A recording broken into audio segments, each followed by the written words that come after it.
Hello sir ఎక్కడ ఉన్నాడు? Business deal మీద బయట ఊరు వచ్చాం. ఏంటో చెప్పు. నామినేషన్ కదా, దాని గురించి మాట్లాడదామని ఫోన్ చేశాను. ఊర్లోకి వచ్చాక ఫోన్ చేస్తా. సరే. ఎలక్షన్ల షెడ్యూల్ విడుదలైనప్పటి నుంచి రాష్ట్రం మొత్తం రాజకీయ సందడి మొదలైంది. ఈసారి మాచర్లలో ప్రజాస్వామ్యబద్ధంగా ఎలక్షన్ జరుగుతాయి. అర్హత కలిగిన ఎవరైనా నామినేషన్స్ వేసుకోవచ్చంటున్న కలెక్టర్. నామినేషన్ వేసే అభ్యర్థులకు అన్ని రకాలుగా సెక్యూరిటీ కల్పిస్తామన్న కలెక్టర్. ఈడేంట్రా వచ్చి రాగానే నామినేషన్ పేరుతో సాగు ఇన్విటేషన్ ఇస్తున్నాడు. కొత్తగా వచ్చాడు కదా. మాచర్లలో ఎలక్షన్సా? ప్రజాస్వామ్యమా? అది ఎక్కడుంది? అమ్మో, నామినేషన్ అంటే వేస్తావా?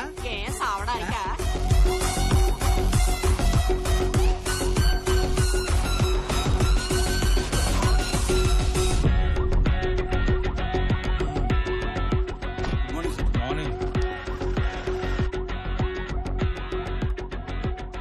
హలో నారాయణ అన్న ఊర్లోకి వచ్చాడు. నామినేషన్ లాస్ట్ రోజు కదా, బయలుదేరి వచ్చాయి. నేను వెంటనే వస్తున్నా. చెప్పండి సార్కి. ఆ. సరే, ఓకే. వచ్చేసారా? ఉన్నారేమో, వేస్తారేమో అన్నారుగా. ఈ రోజు లాస్ట్ డే, ఒక్క నామినేషన్ కూడా పడలా. ఇక మీరు వెళ్ళి రిలాక్స్ అవ్వండి. నాకు కాల్ వచ్చింది.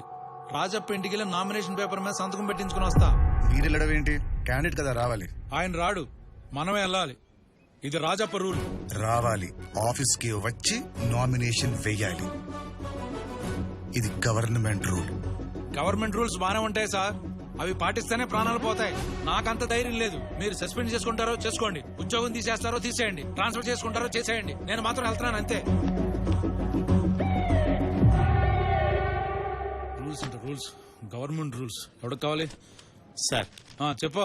ప్యూన్ లా కాకుండా ఒక తండ్రిలా చెప్తున్నాను సార్. ఇన్నాళ్ళు మనం రాజప్పకి ఎంత భయపడ్డామో ఇప్పుడు ఈయనకు కూడా మనం అంతే భయపడాలి సార్. ఏంటి మతుండే మాట్లాడుతున్నావా? వీడికి నేను భయపడాలా? 4 రోజులు ఆగు, ఆడైపోతాడు. ఆయన 4 రోజుల్లో పోయే రకం కాదు సార్. వచ్చి రాగానే వేరని కొట్టాడు. ఇన్నేళ్ళు ఎప్పుడేం జరిగిందా? అంతెందుకు సార్, సెంటర్ లో రాజప్పే వార్నింగ్ ఇచ్చినా కూడా లెక్క చేయలేదు. మనం ఎంత సార్? సార్ ఆయన చదువుకున్నాడు గాని సాఫ్ట్ కాదండి. కలెక్టర్ కాకముందు ఆయన వేరే లెవెల్ అంట.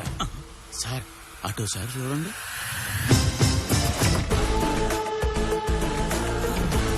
అయ్యి బాబోయ్, టక్ తీసేశారు. తీస్తే ఏంటి ఇప్పుడు?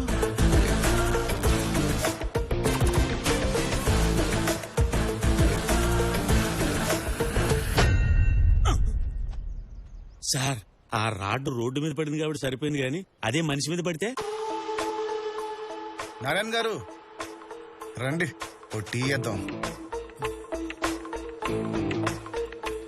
తీసుకోండి సార్. వద్దులేండి సార్. ఫ్రెష్ తీసుకోండి. కూర్చోండి సార్. ఇప్పుడు నాకు ప్రాబ్లం ఉంది. జనరల్ గా నేను కొట్టిన తర్వాతే మాట్లాడతాను. ఆ రాజప్పని రమ్మనండి, చిన్న ట్రీట్ ఇద్దాం. ఫోన్ చేయండి. అది కొంచెం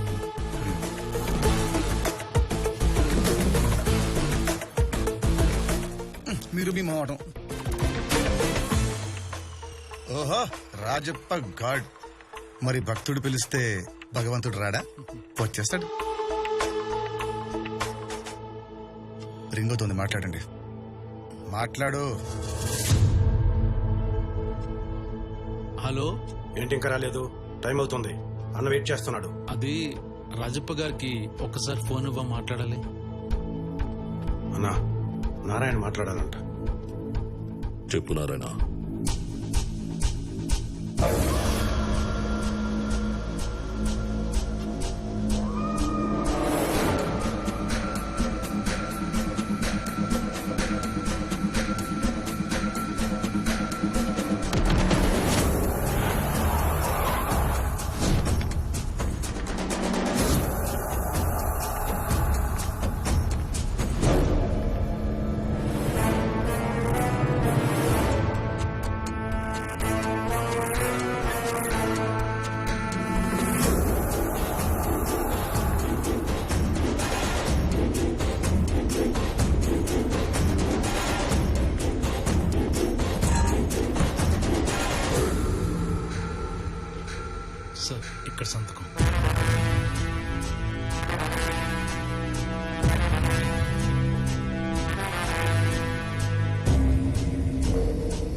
కంగ్రాచులేషన్స్ నారాయణ గారు. మొత్తానికి ఆఫీస్ పిలిపించి నామినేషన్ వేయించారు ఇన్ టైంలో. రాయ్, నువ్వు పుట్టక ముందే నేను అసెంబ్లీలో కడుగు పెట్టా. నన్ను ఆపటం నీ వల్ల ఏమవుతురా? ఎలక్షన్లు అన్నావు, నామినేషన్లు అన్నావు, ఏమైంది? ఒక్కడూ ముందుకు రాలేదు. ఇది నా 7వ ఏకగ్రీవ ఎన్నిక. ఎవడు తిరిగి రాయలేని చరిత్ర. అన్నా, Sharmaji phone. Hello Sharmaji, advance भेजो, काम हो जाएगा. అక్కడ కోట్లలో డీల్, ఇక్కడ ఏకగ్రీవ ఎన్నిక. 2 ఒకేసారి జరిగాయి. అభి బోల్ రే ముझे కంగ్రాచులేషన్స్. राजप्पा जी, एक ही नॉमिनेशन डाला तो एकग्रीवम होता है, 2 डाले तो कैसा होता है?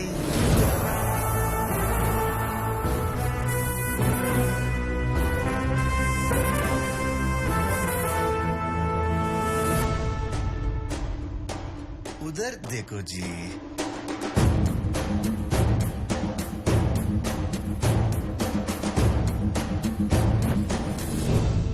ఆల్రెడీ ఒక నామినేషన్ పడిపోయింది, మీది రెండోది. అభి బోలుంగా సబ్కో కంగ్రాచులేషన్స్. అయినా మీ ఇద్దరిలో ఎవరైనా గెలవండి, నాకు అనవసరం.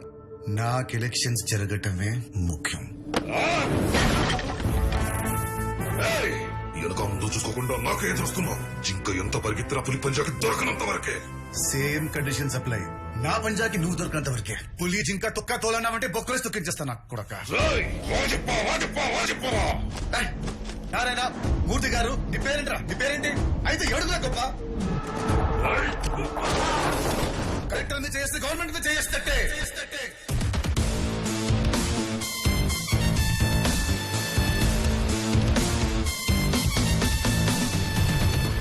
చల్.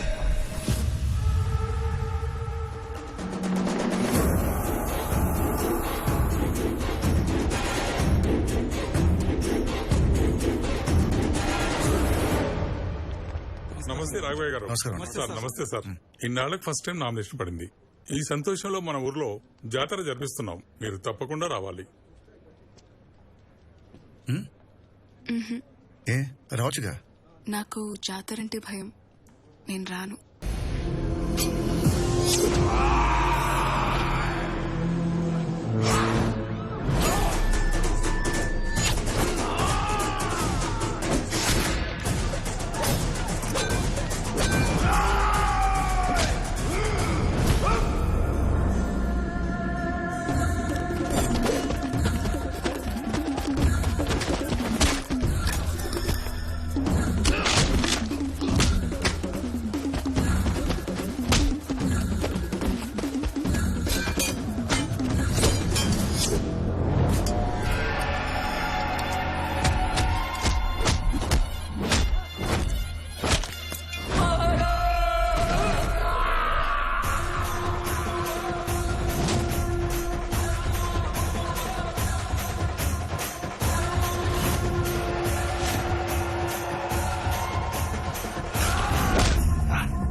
నామినేషన్ వేసిన రోజే కలెక్టర్ పై గుర్తు తెలియని దుండగుల దాడి. అది రాజప్ప పనే అనుకుంటున్న జనం. కలెక్టర్ కు ఎటువంటి గాయాలు కాలేదని గుంటూరు జిల్లా కలెక్టరేట్ ధృవీకరించింది. అయితే కలెక్టర్ పై దాడిని ఐఏఎస్ల సంఘం తీవ్రంగా ఖండించింది. జాతరలో కొత్త కలెక్టర్ విలయ తాండవం. చూసావుగా, ఒక పట్ల లేదు రాజప్ప. ఇప్పుడు చీమ చిటుకమంటే కూడా అందరికి తెలిసిపోతుంది. బెడ్రూమ్ ముచ్చట్లు కూడా టీవీలో టెలికాస్ట్ అవుతున్నాయి. ఈ రాష్ట్రంలో ఉన్న ఏ పార్టీ నీకు ఆపోజిట్ గా క్యాండిడేట్ ని పెట్టదు. అంతెందుకు, అధికార పార్టీ అయినా మేమే పెట్టలేదు, మేం పెట్టాం కూడా. నీ మీద మాకున్న మర్యాద అలాంటిది. కానీ సమస్య ఏంటంటే ఆ పిల్ల అదే రాఘవయ్య మనవరాలు వైజాగ్ వెళ్ళి ఇష్యూని కోర్టు వరకు తీసుకెళ్ళింది.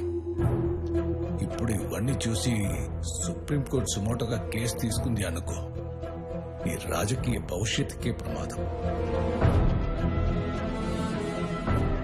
ఒకసారి కోర్టు ఎంటర్ అయితే నేనే కాదు ఎవరు ఏం చేయలేరు. పైగా ఎలక్షన్ టైం, మనకే పవర్ ఉండదు. ఏ ఎలక్షన్లు జరిగితే నువ్వు ఓడిపోతావని నీకేమైనా భయమా? ఆయన నిన్ను కాదని మాచర్లలో ఎవడు ఓటు వేస్తాడు చెప్పు. నా మాట విని ఈసారి ఎలక్షన్లు జరగని. నేను నీ మంచికే చెప్తున్నా, అర్థం చేసుకో.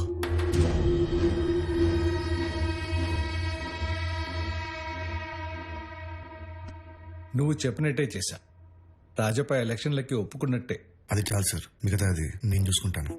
ఎన్నేళ్ళు మేమెవరు అధికారంలో ఉన్నా వాడి అరాచకాల్ని ఆపలేకపోయాం. కానీ నిన్ను చూస్తే ఆపగలవని నమ్మకం కలుగుతుంది. ఏది ఏమైనా అక్కడ ఎలక్షన్లు జరగాలి. దానికి నా సపోర్ట్ నీకు ఎప్పుడూ ఉంటుంది. All the best.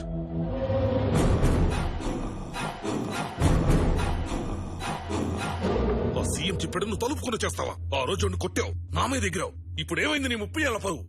ఎప్పుడు లేని ఎలక్షన్ ఇప్పుడేంటి?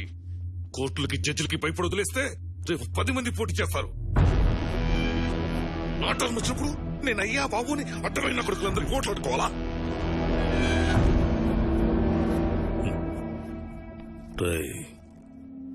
రౌడీజం వేరు, రాజకీయం వేరు. రాజకీయం చేయాలంటే ఎప్పుడేం చేయాలో తెలుసుండాలి. ఈ ఒక్కసారి సీఎం చెప్పింది నమ్ముదాం. తేడా వస్తే మన పద్ధతి మనకుందిగా.